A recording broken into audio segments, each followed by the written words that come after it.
히브리서 5장 1절에서부터 10절까지의 말씀입니다. 우리 합독하겠습니다. 대제사장마다 사람 가운데서 택한 자이므로 하나님께 속한 일에 사람을 위하여 예물과 속죄하는 제사를 드리게 하나니, 그가 무식하고 미혹된 자를 능히 용납할 수 있는 것은 자기도 연약에 휩싸여 있음이라. 그러므로 백성을 위하여 속죄제를 드림과 같이 또한 자신을 위하여도 드리는 것이 마땅하니라. 이 존귀는 아무도 스스로 취하지 못하고 오직 아론과 같이 하나님의 부르심을 받은 자라야 할 것이니라. 또한 이와 같이 그리스도께서 대제사장 되심도 스스로 영광을 취하심이 아니요 오직 말씀하신 이가 그에게 이르시되 너는 내 아들이니 내가 오늘 너를 낳았다 하셨고, 또한 이와 같이 다른 데서 말씀하시되 내가 영원히 멜기세덱의 반차를 따르는 제사장이라 하셨으니, 그는 육체에 계실 때에 자기를 죽음에서 능히 구원하실 이에게 심한 통곡과 눈물로 간구와 소원을 올렸고 그의 경건하심으로 말미암아 들으심을 얻었느니라. 그가 아들이시면서도 받으신 고난으로 순종함을 배워서 온전하게 되셨은즉 자기에게 순종하는 모든 자에게 영원한 구원의 근원이 되시고 하나님께 멜기세덱의 반차를 따른 대제사장이라 칭하심을 받으셨느니라.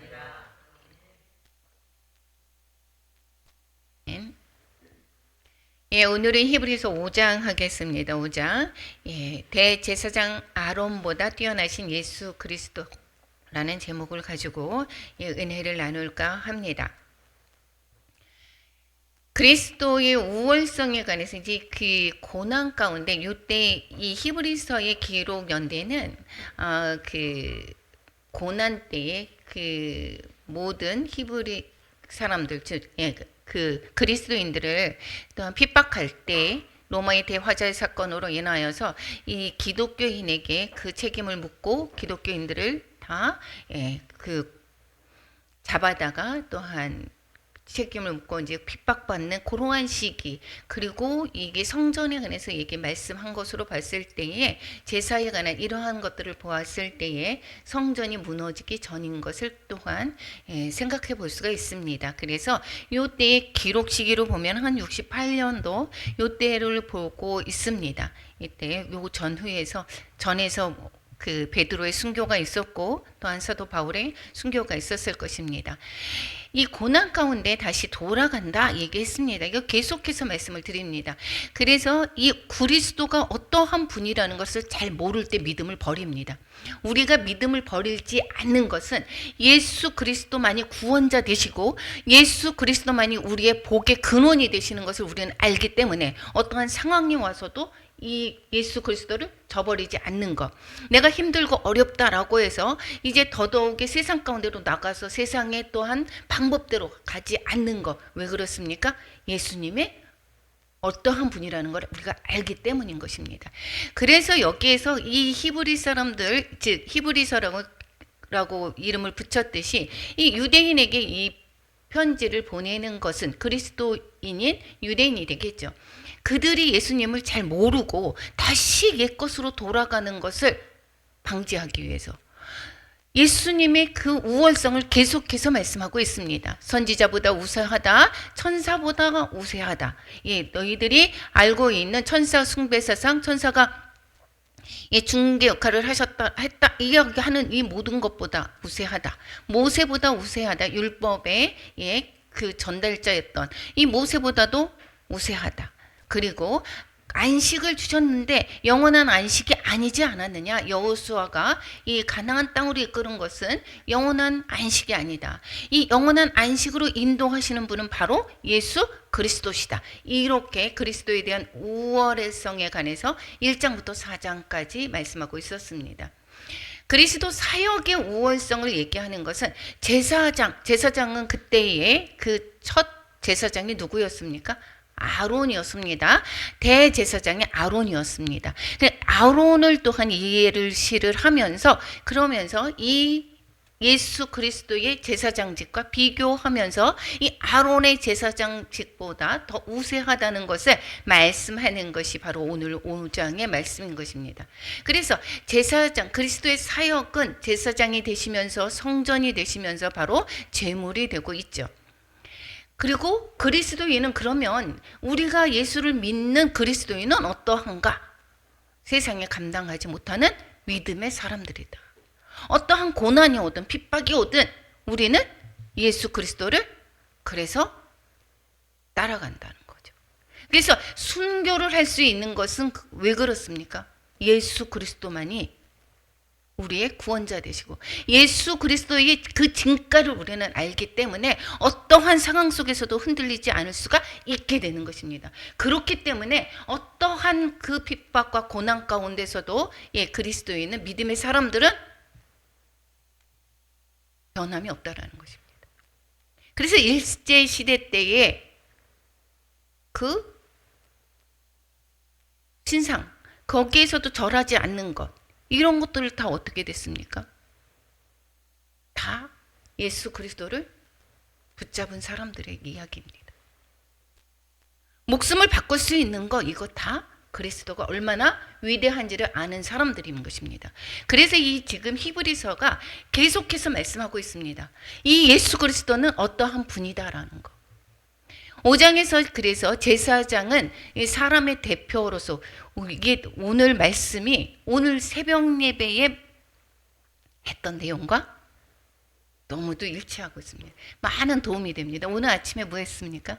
제사장 아론의 첫 제사를 드리는 이야기가 있었습니다. 위임식이 그리고 오늘 9장이었습니다. 새벽 예배 8장이 위임식이었습니다.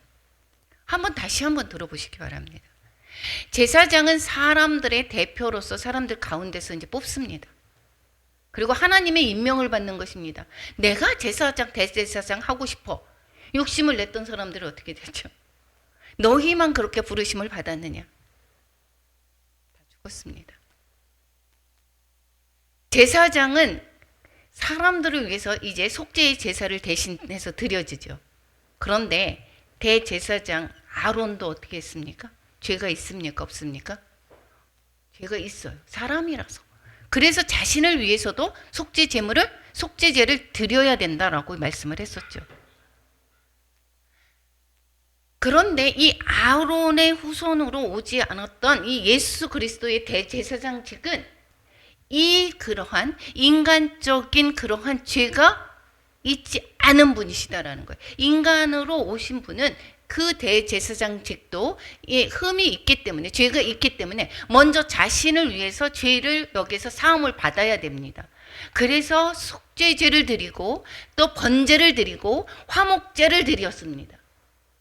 그래서 속죄제를 통해서 드렸을 때는 어떻게 했습니까? 모든 것을 내장, 지방과 기름, 콩팥 이런 것들은 번태워서 드리고 가죽과 모든 것을 진영 바깥에서 불살라 드립니다. 그래서 예수님이 돌아가시기를 어디서 돌아가셨죠?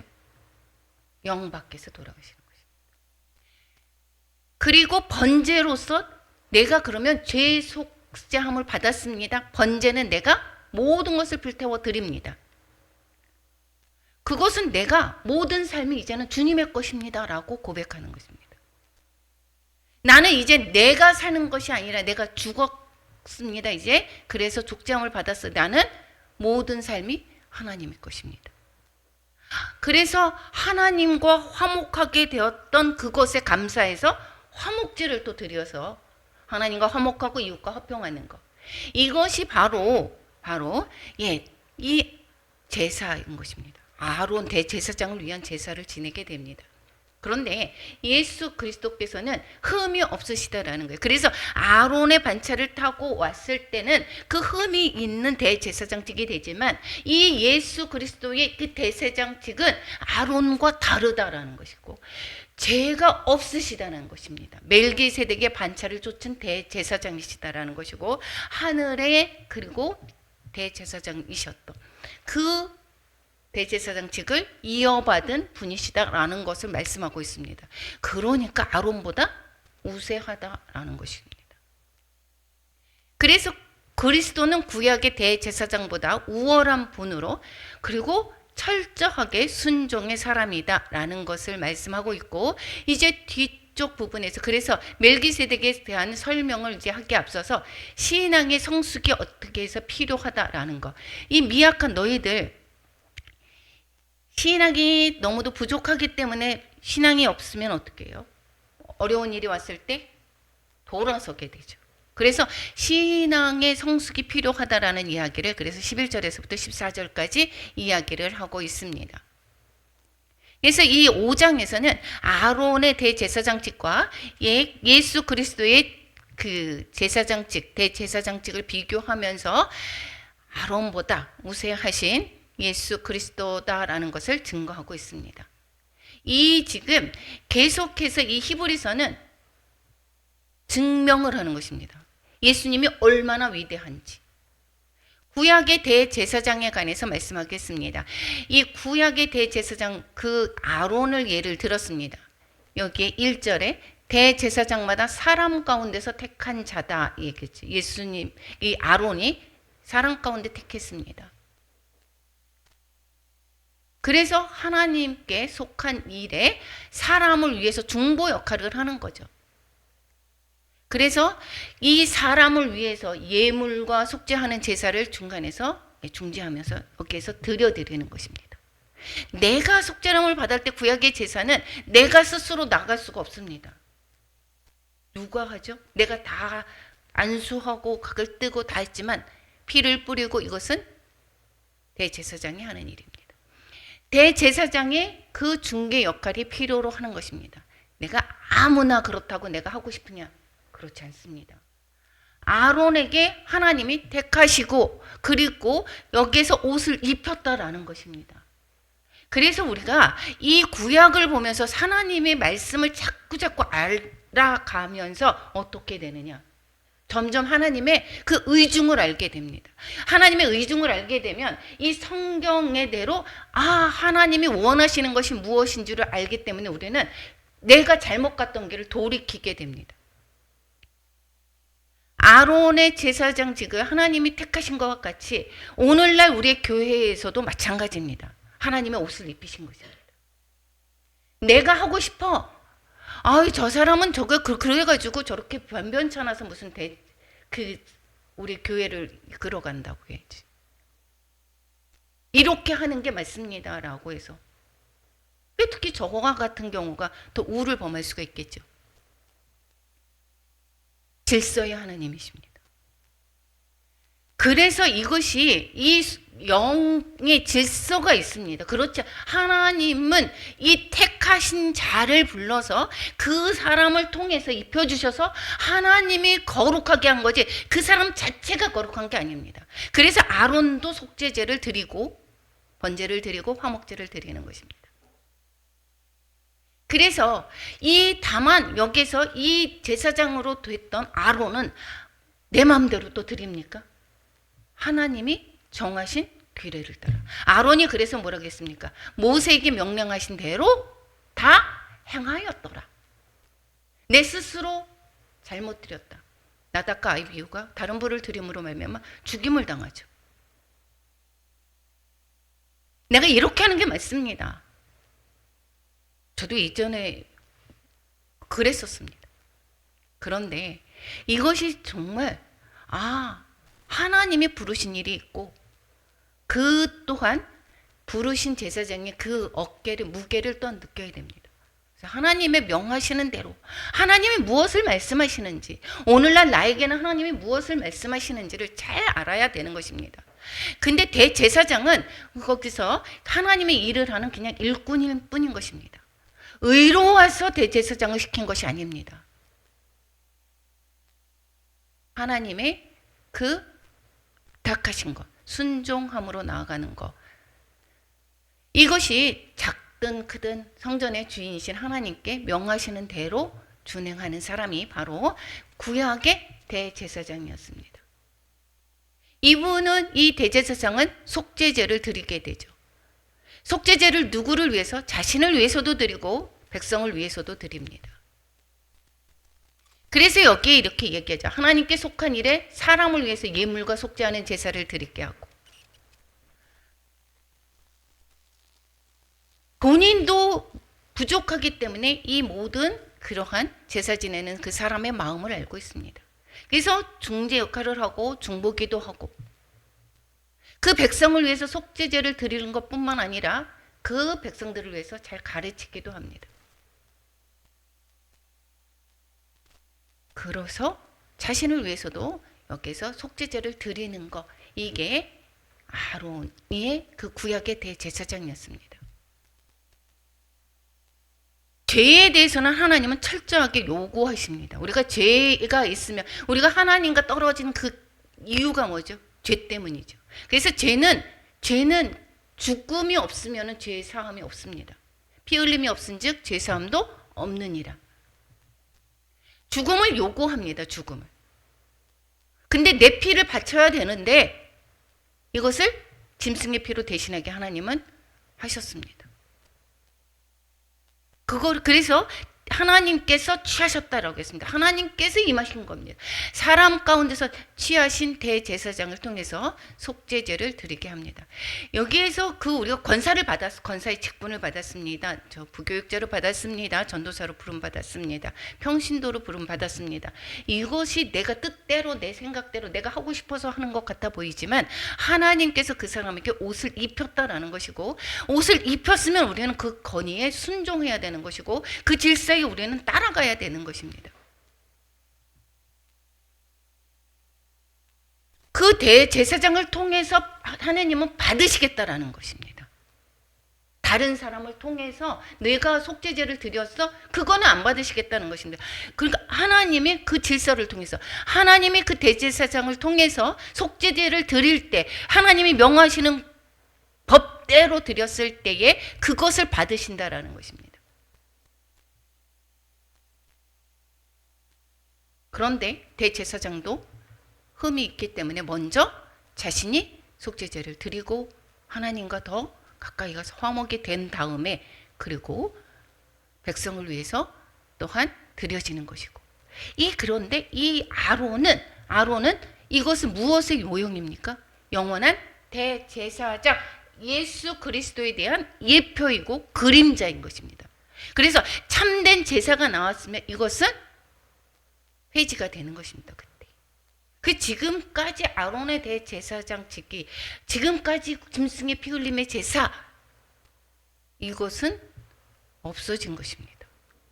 그런데 아직도 눈이 가려져 있던 유대인들은 피 흘림의 제사가 있어야 된다라고 생각을 하고 있죠. 아직도. 제사장의 자격, 좀 전에 말씀드렸습니다. 4절에 이렇게 얘기합니다. 아무도 스스로 취하지 못하고 이렇게 얘기합니다. 아론과 같이 하나님을 부르심을 받은 자라야 할 것이다. 제가 여기서 그냥 이렇게 있는 것 같아 보이지만 하나님께서 부르셨고, 제가 여기서도 부족한데도 불구하고 말씀을 전하는 것, 하나님이 나를 통해서 하시겠다라는 것이고, 저는 순종함으로 있는 것입니다. 그래서 내가 깨닫지 못한 것도 하나님께서 가르쳐 주시고 깨닫게 하시는 것입니다. 우리가 순종할 때 하나님께서 행하시는 것입니다.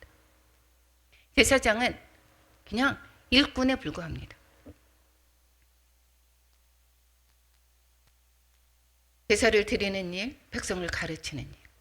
그래서 가나안 땅에 들어갔을 때 레위인들 땅 분배 안 받게 되죠.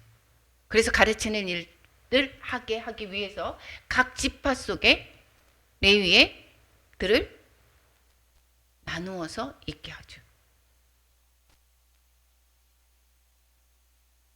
아론의 대제사장직은 여기서는 하나님의 그를 통해서 하나님이 행하신다는 것입니다. 여기 세운 것은 하나님이 그를 통해서 행하시겠다라는 것입니다.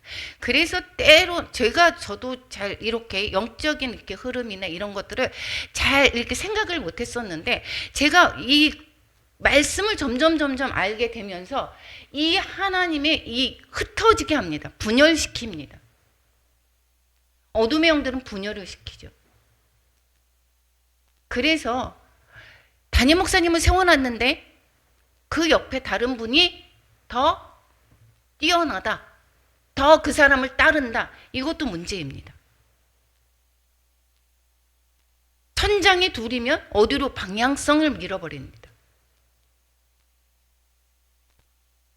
이 모든 것들은 그러니까 제가 제일 우를 번한다면 제가 그렇게 될 수 있겠죠.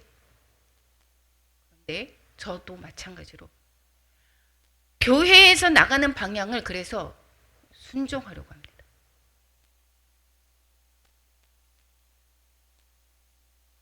이거는 하나님께서 기름 부어 주셨고 하나님께서 그 부르심에 대해서 거역하거나 성직을 나는 안 하겠습니다. 그렇다고 다 알아서 안 한다. 이거조차도 안 되는 것입니다. 하나님의 감동으로 불러주셨습니다. 그런데 나 이거 안 하겠습니다. 하나님을 말씀에 거역하는 거가 되는 거죠. 그래서 이게 우리가 쉽게 온 것 같아 보이지만 우리가 제사장직 하나님의 글을 통해서 복을 주시겠다는 것입니다. 우리의 복이 아론의 제사장의 축도에 통해서 우리가 복을 주시고 아론을 통해서 제사함을 받게 하고 이 흐름에 대해서 그런 것처럼 우리가 세워주신 목사님을 통해서 우리가 복을 받게 하신다라는 것입니다. 거기에 비해서 아론과 비교해서 그리스도의 제사장직에 관해서 말씀하는 것이 5절에서부터 10절까지 말씀하고 있습니다. 비교합니다. 그리스도는 하나님의 아들이십니다. 사람에게서 취하였던 그 아론과 비교해서 예수 그리스도는 하나님의 아들이시다라는 것입니다. 하나님께서 너는 내가 오늘 너를 낳았다 시편을 인용을 하고 있는데 내가 낳았다 우리가 산고가 있죠. 고통 가운데 하나님이 이 예수 그리스도가 나신 것입니다. 그래서 하나님의 아들이시면서 인성을 가지고 태어나셨습니다. 그것은 이제 이 아론과 구별이 되는 것입니다. 그런데 이것도 순종함으로 예수 그리스도께서 이 땅에 오신 거죠. 여기 써 있습니다. 5절에 그리스도께서 대제사장 되심도 스스로 영광을 취하는 것이 아니다 이렇게 말씀하고 있죠.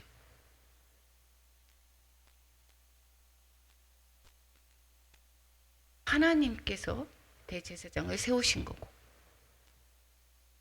예수 그리스도께서 그래서 신성과 인성을 지니시고 그래서 대제사장직을 하는데 예수 그리스도를 통해서 그래서 하나님과 화목하지 못한 인간의 중재자 역할을 하게 할 수 있었던 부분. 아론이 스스로를 위해서 제사를 지렸었지만 이 예수 그리스도는 죄가 없으신 분이시기 때문에 우리를 위해서 중보할 수가 있게 되는 겁니다. 그런데 예수 그리스도께서 인간으로 오셨기 때문에 우리의 마음을 너무도 잘 아신다는 것입니다. 그래서 인성을 가지고 계셨기 때문에 우리의 연약함도 모두 아시고 여기에서 예수 그리스도께서는 우리를 위해서 중보자가 되신다라는 것입니다. 하나님과의 화목을 필요로 할 때 흠없는 중재자가 필요했습니다. 구약의 아론은 스스로를 정결케 하고 백성의 중재자가 됐었지만 예수 그리스도는 하나님의 아들로서 중보자로서 하나님과 인간 즉 우리를 교통하게 하는 화목하게 하는 그러한 자가 필요로 했던 것이 바로 흠없는 아들의 자격이었습니다.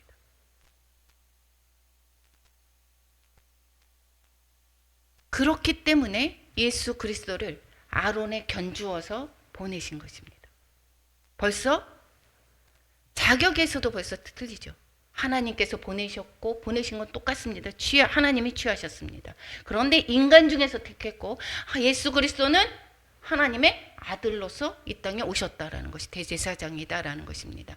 그리고 아론의 반차를 따라서 제사장이 되는데 이 예수 그리스도께서는 멜기세덱의 반차를 쫓으셨다라는 것입니다. 이것은 바로 아론의 반차를 따랐다라고 하는 것은 흠이 있는 것을 말씀하는 것이고, 멜기세덱의 반차를 따랐다라고 하는 것은 이것은 흠이 없는 하늘의 제사장직을 이어받았다라는 것을 말씀하고 있습니다.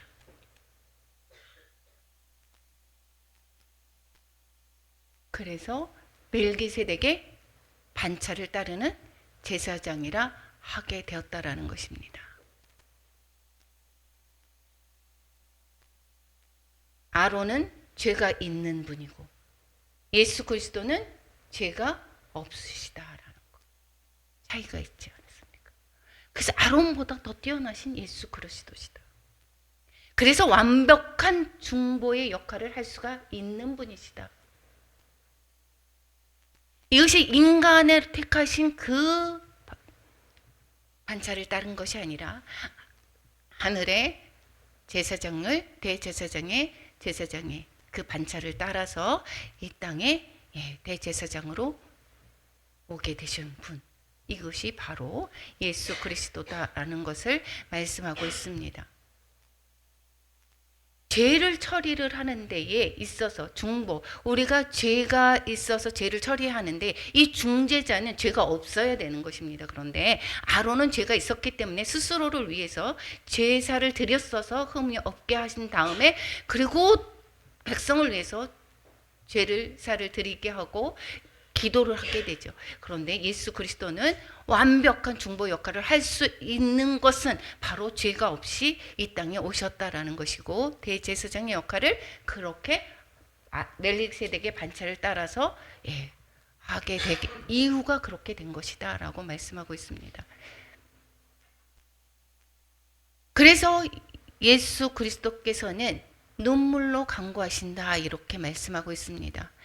7절에서 보면 육체에 계실 때에 자기 죽음을 다 알고 계십니다. 그러면서 심한 통곡과 눈물로 간구와 소원을 올렸다 이것입니다. 이것은 바로 인성을 지녔다라는 것이겠죠. 하나님의 아들이니까 고통을 모르는데 하나님은 아세요? 내가 얼마나 힘든지 아세요? 하나님 알지도 못하시면서 거기서 나를 어떻게 안다고 그렇게 하세요? 그런데 예수 그리스도께서는 똑같이 인간의 몸으로 태어나셨고 우리를 위해서 십자가에 못 박히시기 전까지 고난을 몸소 겪으셨다는 것입니다. 그런데 그 고난을 아시면서 가시는 것은 순종이고, 그것을 이겨나갈 수 있었던 것은 바로 하나님께 통곡과 눈물로 간구와 소원을 올렸기 때문인 것입니다. 그래서 그 말씀을, 그것을 들으시므로 말미암아 이 예수님께서 잘 감당할 수 있게 하셨다라고 말씀하고 있습니다. 우리가 어려움을 만났습니다. 우리가 어떠한 고난 가운데 있습니다. 그런데 내가 하나님을 제대로 믿지 않습니다. 하나님 안에 해답이 없다라고 생각한다면 하나님께 그렇게 간절히 기도할까요? 안 하죠. 내 문제를 해결해 줄 사람을 찾아갑니다. 내 문제를 해결해 줄 어떠한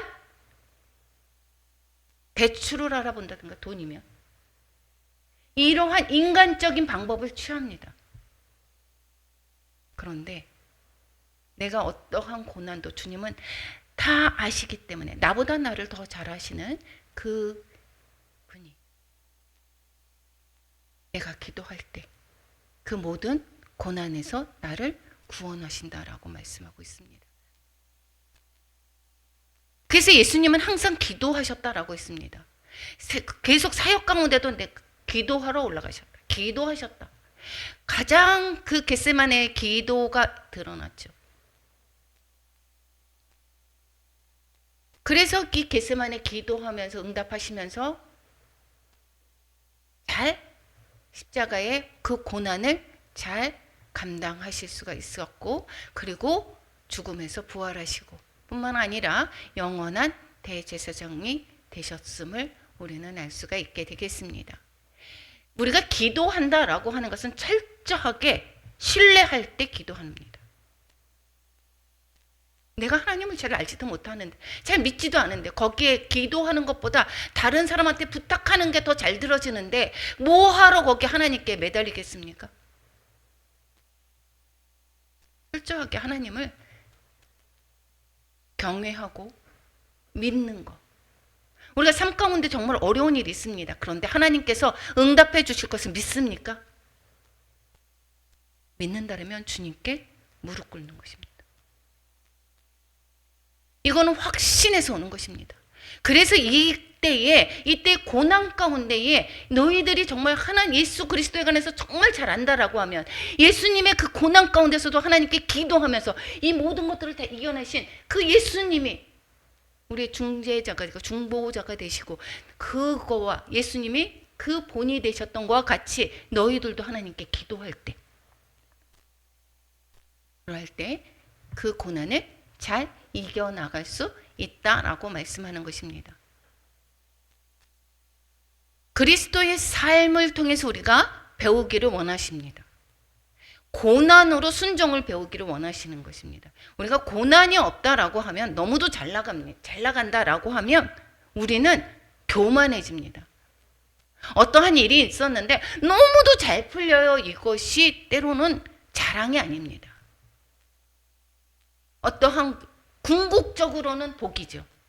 궁극적으로는 하나님이 복으로 이끌어 가십니다. 그런데 우리가 때때로는 갈 때에 고난이, 힘겨움이 따를 때가 있습니다. 이것은 바로 무엇이냐? 나를 자꾸 하나님께 의지하게 하고 하나님께서 함께 하시는 것을, 하나님께로 돌아오라는 것을 하나님이 가르쳐주고, 내가 네 뜻대로 가는 것을 꺾고 이제는 하나님을 의지해라라고 하는 순종을 가르쳐주는 것입니다.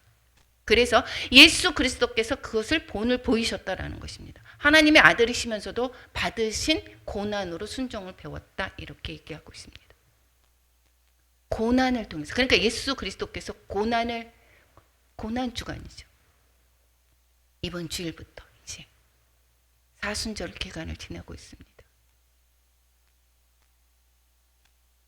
그래서 그분이 보여주신, 아버지께 대해서 보여주신 겸손과 경외심, 그 삶의 자세가 어때야 되는지를 가르쳐주고 있습니다. 우리가 자녀들한테 잘 가르쳐주는 것이 무엇이냐? 잔소리한다고 듣습니까? 안 듣습니다. 저도 많이 해봤고 변화를 시킬 수 없습니다. 이거는 내가 본을 보이는 것입니다. 그래서 예수 그리스도를 통해서 우리는 순종을 또한 철저하게 배우시기를 원하신다는 것입니다. 고통의 무게가 얼마나 큰지도 알면서 예수 그리스도께서는 아버지의 뜻이었기 때문에 묵묵히 순종하십니다. 고난을 자청하죠. 이것은 내 고난보다 아버지에 대한 순종과 또한 백성에 대한 사랑이 나타나기 때문에 그렇습니다. 순종의 올바른 모습을 우리에게 직접 보여주시는 것이 바로 예수 그리스도의 그 모른 순종의 삶이었다라는 것입니다. 이 모든 삶을 누가 인정하십니까? 하나님께서 인정합니다. 그런데 우리의 삶은 누가 인정을 받기를 원합니까? 누구한테? 사람들에게. 하나님이 어떻게 보시느냐가 중요한 것보다는 우리는 사람에게 인정받기를 원합니다. 그래서 예수 그리스도께서는 온전하게 되셨은즉 자기에게 순종하는 모든 자에게 영원한 구원의 근원이 되시고 하나님께 멜기세덱의 반차를 따른 대제사장이라 칭하심을 받았다.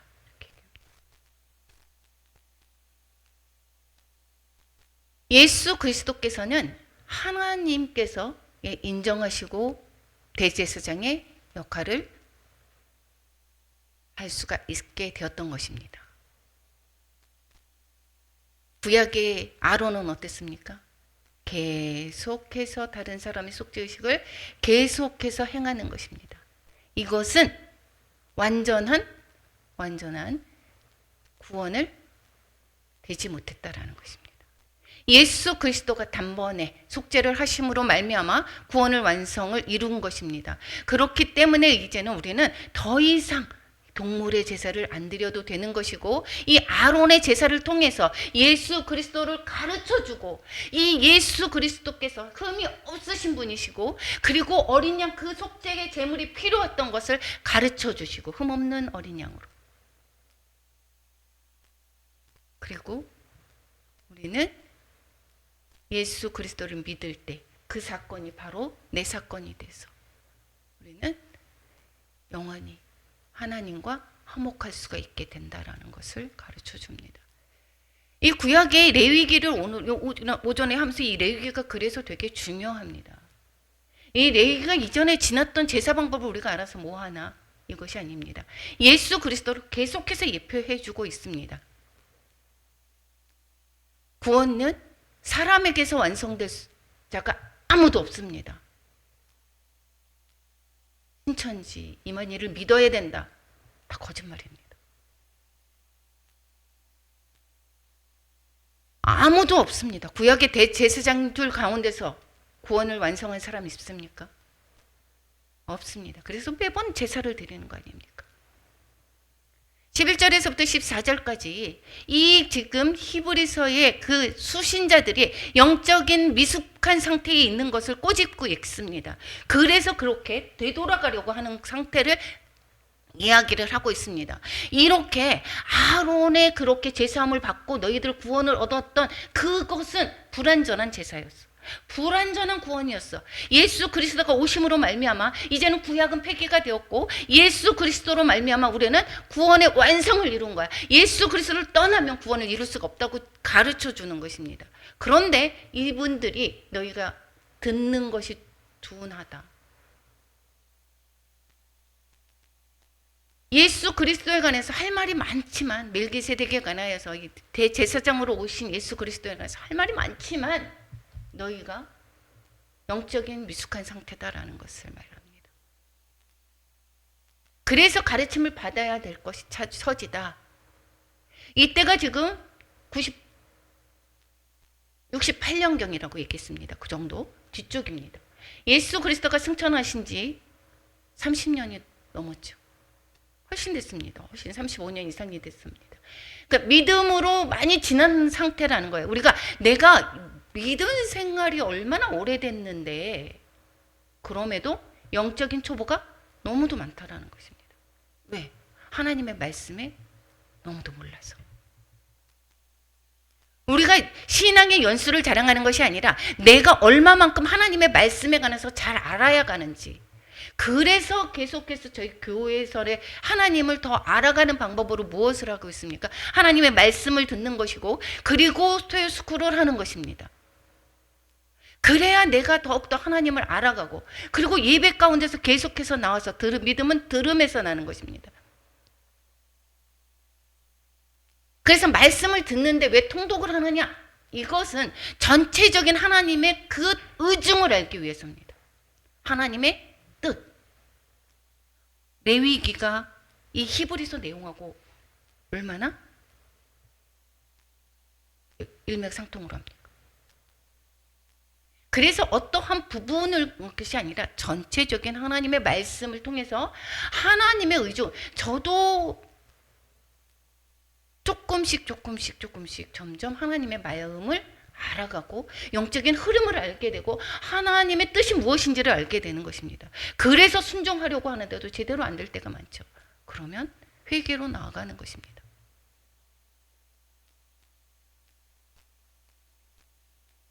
아직도 믿음으로는 어린아이의 상태다라는 것을 말씀하고 있습니다. 단단한 자들은 연단을 받아서 선악을 분별하는 자들이다 라고 말씀하고 있습니다. 이 말씀은 왜 하겠습니까? 그렇기 때문에 말씀을 통해서 예수 그리스도를 잘 알아라. 여기에서 지금 예수 그리스도의 우월성을 계속해서 이야기합니다. 그래서 대제사장직을 완전히 이해할 수 있었으면 좋겠다라는 것이고, 그래서 이 모든 사람들이 예수 그리스도를 떠나지 않고 정말 진리 되신 예수 그리스도를 통해서 너희들이 영원한 안식에 들어가기를 바라는 그러한 히브리서의 그 기자의 말씀인 것입니다.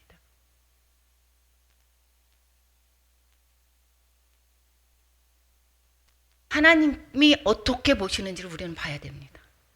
그래야지 내가 하나님께 칭찬받고 인정받고 하나님의 뜻을 알아야 되겠죠. 하나님의 말씀하시는 것이 무엇인 줄을 알아야 되겠죠. 그래서 신앙의 성장을 도모해야 되는 것입니다. 성장 우리가 예전에 내가 잘 나갔어. 그런데 현재 어떻습니까? 그럼 열매 볼 수가 없습니다. 기대할 수 없습니다. 성장을 멈추면 재기능할 수 없다는 것입니다. 주님이 어떤 분인지, 주님이 행하신 구원 사역을 알면 알수록 더 담대히 은혜의 보좌 앞에 나가는 기도의 삶이 깊어지는 것입니다.